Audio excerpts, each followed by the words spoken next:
사도행전의 말씀입니다. 그 무렵 필리피의 군중이 합세하여 바오로와 실라스를 공격하자 행정가들은 그 두 사람의 옷을 찢어벗기고 매로 치라고 지시하였다. 그렇게 매질을 많이 하게 한 뒤 그들을 감옥에 가두고 간수에게 단단히 지키라고 명령하였다.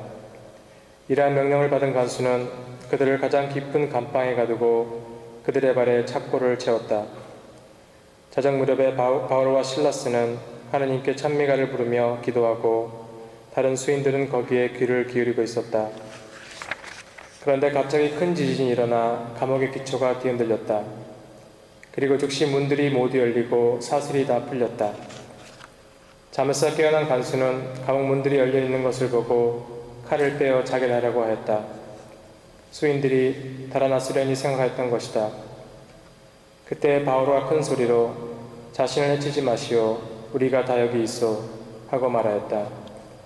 그러자 간수가 횃불을 달라고 하여 안으로 뛰어들어가 무서워 떨면서 바오로와 실라스 앞에 엎드렸다.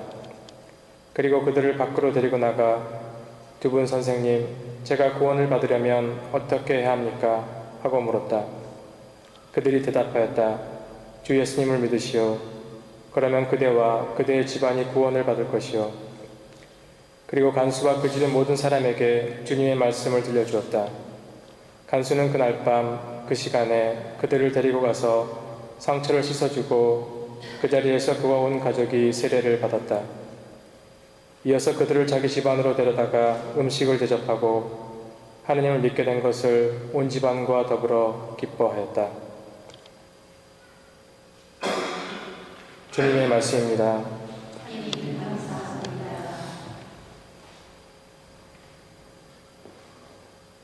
주님, 당신의 오른손으로 저를 구하소서. 주님, 제 마음 다하여 당신을 찬송하나이다. 제 입의 말씀을 들어주시기에 천사들 앞에서 찬미 노래 부르나이다. 거룩한 성전 앞에 엎드리나이다. 당신은 자유롭고 진실하시니 당신 이름 찬송하나이다. 제가 부르짖던 날 당신이 응답하시고 저를 당당하게 세우시니 제 영혼의 힘이 솟았나이다. 주님은 오른손으로 저를 구하시나이다.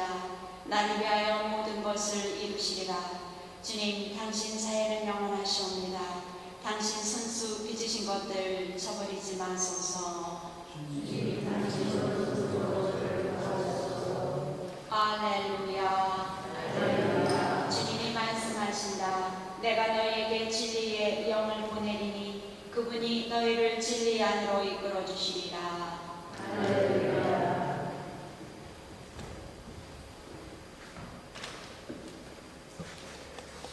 주님께서 여러분과 함께 요한이 전한 거룩한 복음입니다.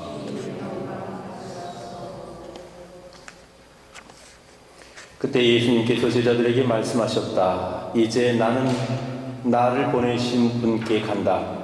그런데도 어디로 가십니까? 하고 묻는 사람이 너희 가운데 아무도 없다. 오히려 내가 이 말을 하였기 때문에 너희 마음에 근심이 가득 찼다.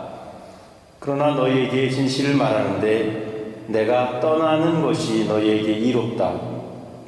내가 떠나지 않으면 보호자께서 너희에게 오지 않으신다. 그러나 내가 가면 그분을 너희에게 보내겠다. 보호자께서 오시면 죄와 의로움과 심판에 관한 세상의 그릇된 생각을 밝히실 것이다. 그들이 죄에 관하여 잘못 생각하는 것은 나를 믿지 않기 때문이고 그들이 의로움에 관하여 잘못 생각하는 것은 내가 아버지께 가고 너희가 더 이상 나를 보지 못할 것이기 때문이다. 그들이 심판에 관하여 잘못 생각하는 것은 이 세상의 우두머리가 이미 심판을 받았기 때문이다.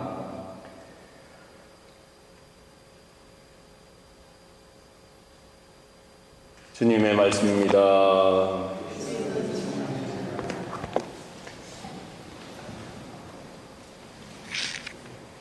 네, 가끔 성경 말씀을 읽으면 이게 무슨 내용인지 잘 이해가 안 되고 또 쉽게 마음에 와닿지도 않는 그런 구절을 접할 때가 있습니다. 아마 오늘 말씀이 그런 것 같습니다.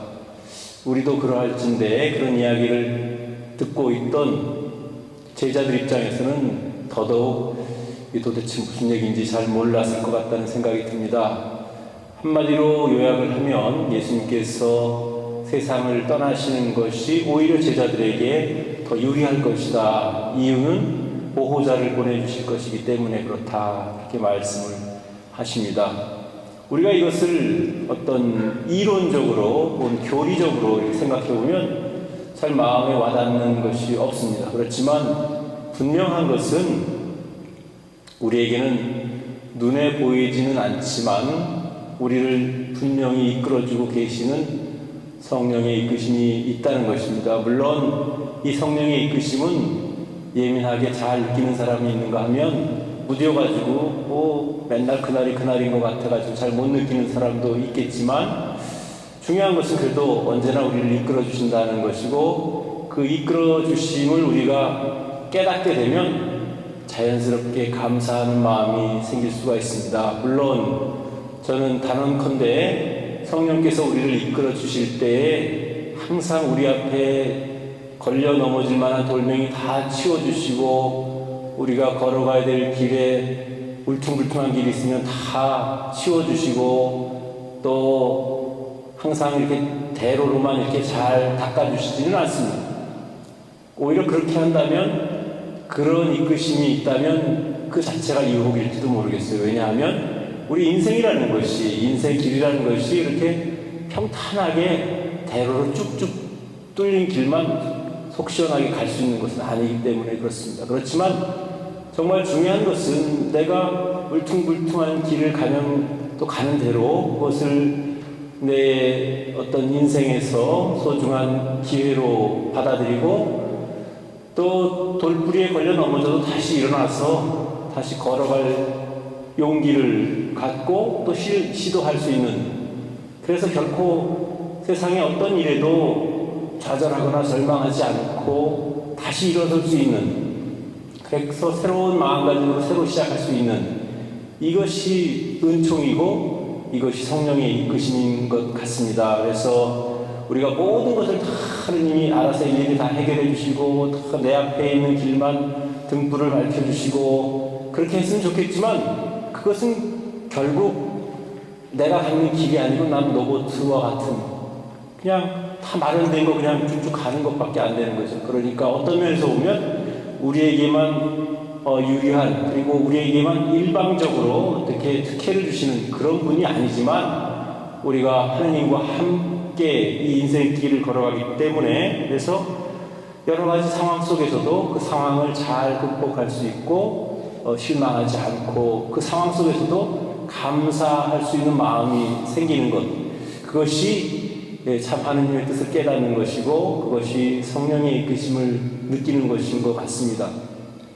저는 특별히 이곳에 와서 살면서 한국에서는 느껴보지 못한 그런 감사하는 마음을 매일매일 느끼고 삽니다. 물론 뭐 갖고 감사하느냐 할지 모르겠지만 지금 현재 내가 이렇게 살아있다는 것도 감사한 일이고 또 일일이 하나하나 따지다 보면 감사하지 않을 일이 아무것도 없다는 겁니다. 그리고 그런 감사하는 마음을 내가 가질 때에 내가 감사하는 마음을 가졌다고 해서 하느님이 감사할 일은 없으시고 사실 감사하는 마음을 가지고 있는 내가 만족스러운 것이고 행복한 것이죠. 그러니까 감사하는 마음도 사실은 하느님을 위해서 감사하는 마음이 생기는 게 아니라 내 자신이 고맙고 감사한 그런 것이죠. 그래서 어떤 면에서 보면 남들도 다 그렇게 살고 특별히 하느님이 나를 위해서 해주신 것도 없는데 그렇게 생각할지는 모르겠지만 사실 우리는 깊이 생각해보면 하느님이 얼마나 우리를 잘 이끌어주시고 올바로 이끌어주신가 하는 것을 우리가 깨달을 수 있어요. 그걸 깨닫기 시작하면 신앙생활 하는 것도 그렇게 짐스럽게 느끼거나 의무적인 그런 감정이나 그런 마음으로 하는 것이 아니라 자발적인 마음으로 할 수 있는 것 같습니다. 물론 우리 어떤 사람들은 그래요. 예를 들어서 지난번에도 보스턴에서 무슨 그 폭탄, 그 사제 폭탄이 터져가지고 어떤 이들은 죽고 어떤 이들은 다치고 그랬습니다. 뭐 그 사람들은 특별히 하나님한테 못 보여가지고 혹은 그 사람이 죄를 지어서 잘못했기 때문에 그렇다고 보지는 않습니다. 그 문제가 사실은 여러분들이나 나나 누구에게나 닥칠 수 있는 문제이기도 합니다. 그렇게 볼 때 그래도 지금 이 순간에 내가 이렇게 살아 숨쉬고 있다는 것 자체도 얼마나 감사한 일이고 고마운 일인지 모르는 일이죠. 그래서 사실은 하루하루가 벅차고 힘들게 그렇게 개인적으로 느껴질지는 모르지만 또 한편으로는 그렇게 힘들고 벅찬 하루를 잘 이끌어오고 또 그것을 내가 잘 넘기고 하루를 또 마감하게 되는 이 시간이 되었다는 것 자체도 우리가 감사할 만한 일이 아닌가 하는 생각이 듭니다. 그래서 특별히 예수님께서는 보호자라는 그런 칭호를 쓰시면서 성령에 대해서 보호자를 보내주시겠다고 말씀하시면서 성령에 대한 설명을 하시는데 실제로 언제나 성령께서는 우리를 보호해 주시는 분이고 우리를 이끌어 주시는 분이십니다. 그러니까 우리가 그 이끄심만 깨닫고 또 그 이끄심만 따라 나간다면 거기에 이끌려서 우리가 협조한다면 그로 인해서 우리는 신앙인으로서의 어떤 보람과 참 희망과 또 기쁨을 느끼면서 살아갈 수 있으리라고 생각합니다. 그래서 신앙인과 신앙인이 아닌 사람의 차이는 물론 아주 큰 차이인데 그것은 정말 순간순간 나에게 주어지는 모든 것들이 좋기 때문에 또 나에게 주어지는 것이 특별하기 때문에 감사하는 것이 아니라 나에게 주어지는 그 순간순간 모든 것들이 내가 감사할 수 있는 마음을 가질 수 있을 때 그럴 때 그것이 더 가치 있고 의미 있는 일이라고 생각을 합니다. 그래서 신앙인은 늘 감사하면서 살 수 있는 사람 또 그렇게 살아야 하는 사람이 바로 우리 신앙인들이라는 사실을 깨달았으면 좋겠습니다. 그래서 예수님께서도 당신이 제자들을 떠나는 것이 더 유리하다고 말씀하신 것은 그것은 우리가 좀 더 생각도 좀 성숙되고 우리의 삶도 성숙돼서 우리가 스스로 결정하고 우리가 스스로 깨닫고 판단하고 결정하고 실행할 수 있는 온전히 자유로운 의사로 우리가 삶에 투신할 수 있는 우리 자신들이 되기를 진정으로 바라시는 의미에서 그렇게 말씀하셨다는 것을 우리가 마음속에 깊이 새기면 좋겠습니다.